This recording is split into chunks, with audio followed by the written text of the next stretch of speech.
اس کی بارگاہ میں ڈرتے رہو، اور جب ڈرتے رہو گے تو اللہ وحدہ لا شریک تمہارے رزق میں مزید برکتیں عطا فرما دے گا۔ اللہ پاک تمہارے رزق میں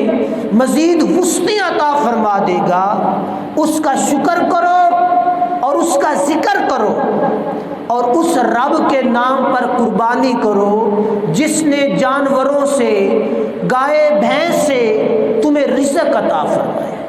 اب یہ چیز ہم دیہاتی لوگ ہیں بڑے اچھے زاویے سے سمجھتے ہیں کہ مال ڈنگر کتنی برکت کا باعث ہوتا ہے، کتنا ہم ان سے پیسہ حاصل کرتے ہیں، کتنی وہ ہمارے لیے جائیداد ہے۔ تو اللہ پاک نے فرمایا کہ میں رب تمہیں ان سے ایک مقررہ وقت تک نفع دیتا ہوں،